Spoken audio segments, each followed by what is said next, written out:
everyone! Today we're going to be reading Paul the Artist, and this is by Floyd Messmer, and it's illustrated by Liz Cowan. Our strategy focus is going to be Paul finds out that being an artist isn't as easy as he thought. As you read, evaluate how the author shows the problem Paul faces. So we'll be thinking about that as we read today. Paul was a little nervous when he arrived at school on Friday. That day, he was supposed to give a presentation about tennis to the rest of the class. Paul had finished his project a few nights before. He had spent many hours designing and illustrating posters that showed how to play tennis. He felt satisfied with this project, but he was still worried about presenting it to the class. Why am I nervous? Paul asked himself. I put a lot of work in my presentation. If I relax, everything will go well. When he gave his presentation, Paul remembered to say everything he wanted to say. He was also happy that many people enjoyed his artwork.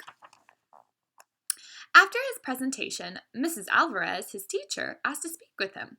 Great job, Paul. I never knew how talented an artist you are. Thank you, Paul said. Your drawings show everything about tennis perfectly.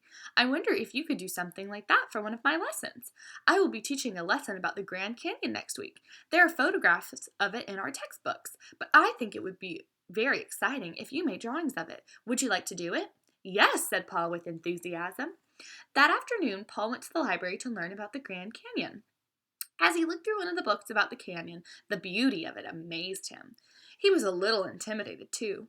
Would his drawings match up to the wonderful photographs that he was looking at in the books? All I can do is try my best, Paul thought. During the next few days, Paul spent hours researching and drawing the Grand Canyon, but the pages in his sketchbook seemed too small. He decided to draw the Grand Canyon on a long strip of paper. After asking the librarian's permission, he put two of the library tables together, stretched the paper out, and began drawing. Other students wandered by to take a look at what Paul was doing. They were impressed by Paul's drawings. Some kids wanted to ask him what he was doing, but they didn't dare break his concentration. On the morning of Mrs. Alvarez's lesson, Paul set up his drawings in the classroom. After they had been set up, Miss Alvarez was speechless for a few minutes. Finally, she spoke. It's wonderful. As the other students came in for class, they too were struck with silence. All they could do was look at the amazing drawings. When Miss Alvarez taught the lesson, she felt that the students were more excited to learn than usual. It was such a success that she asked Paul if he could do another art lesson for Lewis and Clark. Miss Alvarez wasn't the only one who admired Paul's art. Soon, almost every student in the class asked Paul for a drawing. Some kids asked for something simple, like drawings for their book covers. One classmate had a brother in a band and needed artwork for flyers. When the principal saw Paul's art, she asked him to draw a picture of the school mascot, the tiger. At first, Paul was flattered by all the attention he received. He gladly made drawings when people asked him. Soon he became so busy, though, that he felt there were 10 of him making drawings for everyone. He didn't have much time for his own art projects, but somehow he was able to work on the first story for a large collection of fairy tales that he planned to make. After he finished it, he asked his friend Robby to read it. The Prince Frog, and this is his book that he had made. There once was a young man named Nathan Wishod who was in love with Princess Elizabeth, but he was even more in love with himself. He always looked in the mirror and combed his long hair. He had a little talent for art, but he only drew self-portraits, and he hung them all over his room. And when he went hiking, he made sure to always be near a lake or river so that he could see his reflection in the water. One day he was outside the princess's palace by the pond. He was staring at his reflection when he heard a voice near him. "Hello, Nathan," the voice said. "Hello, Princess," Nathan responded without taking his eyes off his reflection. "Would you like to be a prince?" asked the voice.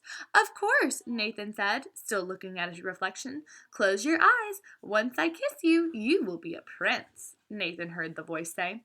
Nathan closed his eyes and kissed who he thought was the princess. After the kiss, he felt strange. He opened his eyes and noticed that he was staring at a frog with a crown on its head. He quickly looked into the pond and saw his reflection. He had been turned into a frog. "I am Princess Frog, and now you are my prince," Princess Frog said.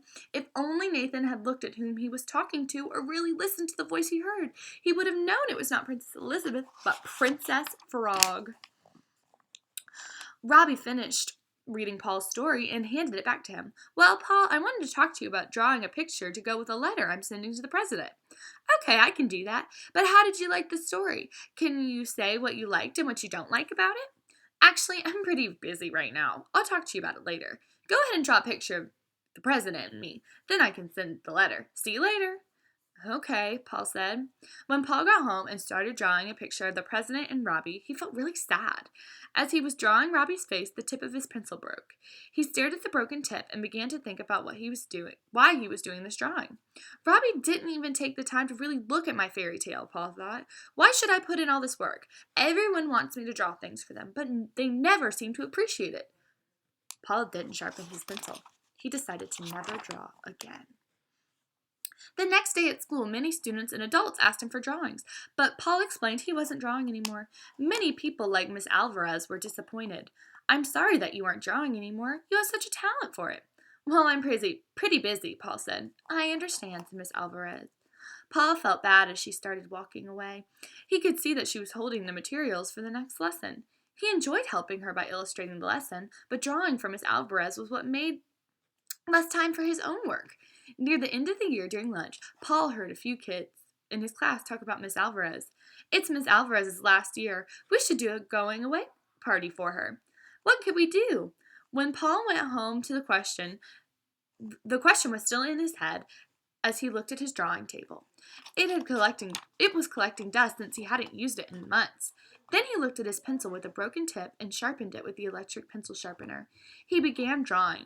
It felt great to draw again. It was like he couldn't stop.